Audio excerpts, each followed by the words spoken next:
ఆన్లైన్లో ఉద్యోగం పేరుతో జరుగుతున్న సైబర్ మోసాలు రోజురోజుకు పెరుగుతున్నాయి. ఒకసారి మోసపోయిన మహిళ పోయిన డబ్బు తిరిగి సంపాదించుకోవాలనే ఆశతో మరో ఉద్యోగ ప్రకటనను నమ్మి మళ్లీ మోసపోయింది. నెల రోజుల వ్యవధిలో 2 ఘటనల్లో కలిపి లక్షల్లో డబ్బులు కోల్పోయింది బాధితురాలు. హైదరాబాద్ బోడుప్పల్కు చెందిన 58 ఏళ్ల గృహిణి ఇన్స్టాగ్రామ్లో కనిపించిన వర్క్ ఫ్రం హోమ్ ఉద్యోగ ప్రకటనపై క్లిక్ చేసింది. ఆ తర్వాత టెలిగ్రామ్ గ్రూప్లో చేరిన ఆమెకు వీడియోలకు లైకులు కొడితే డబ్బులు వస్తాయని నమ్మించారు. మొదట చిన్న మొత్తాలను చెల్లించి నమ్మకం కల్పించిన మోసగాళ్లు తర్వాత భారీ లాభాల పేరుతో పెట్టుబడులు పెట్టించారు. యాప్లో లాభాలు వచ్చినట్లు చూపించి డబ్బు విత్డ్రా చేసుకోవాలంటే అదనపు చెల్లింపులు చేయాలని చెప్పడంతో విడతల వారీగా డబ్బులు బదిలీ చేయించి 3,89,000 రూపాయలు కాజేశారు. మొదటి ఘటనలో నష్టపోయిన మహిళ పోయిన డబ్బును తిరిగి సంపాదించుకోవాలనే ఆశతో మరోసారి ఆన్లైన్లో ఉద్యోగాల కోసం వెతికింది. దీంతో విశ్వ బుక్ పబ్లికేషన్స్ పేరుతో వచ్చిన చేతిరాత ఉద్యోగ ప్రకటనకు అట్రాక్ట్ అయింది. 7 రోజుల్లో 49 పేజీలు రాస్తే 25,000, 21 రోజుల్లో 120 పేజీలు రాస్తే 63,000 రూపాయలు ఇస్తామని నమ్మించారు.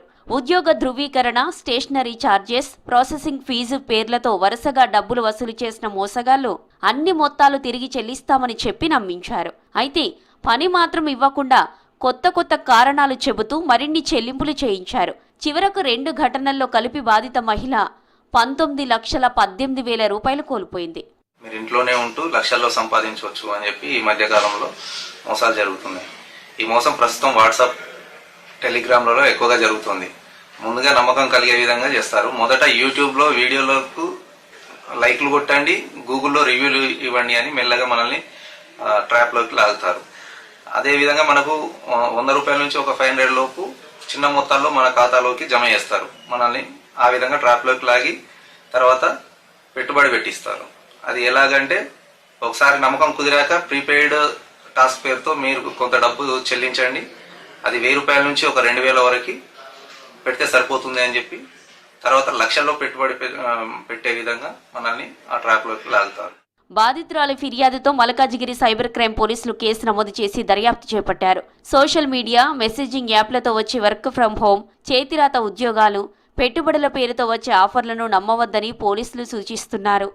విత్డ్రా చేసుకోకుండా లాక్ చేస్తారు. మనం వేసిన ఒరిజినల్ అమౌంట్ అనేది వాళ్ళ ఖాతాలలోకి వెళ్ళిపోతుంది.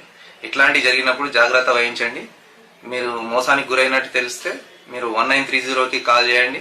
తర్వాత cybercrime.gov.in లో కంప్లైంట్ చేయండి. మీరు మోసపోయామని గ్రహించిన తర్వాత 1 అవర్లో కంప్లైంట్ చేస్తే మీకు మాక్సిమం అమౌంట్ మీకు రిఫండ్ చేయడానికి అవకాశం ఉంటుంది. ఆన్లైన్లో ఉద్యోగం పేరుతో ముందస్తు ఫీజులు, పెట్టుబడులు లేదా రిజిస్ట్రేషన్ ఛార్జీలు అడిగితే వెంటనే అలర్ట్ కావాలని సైబర్ పోలీసులు సూచిస్తున్నారు. అనుమానం వచ్చిన వెంటనే సైబర్ క్రైమ్ పోలీసులను లేదా జాతీయ సైబర్ హెల్ప్ లైన్ను సంప్రదించాలని కోరుతున్నారు.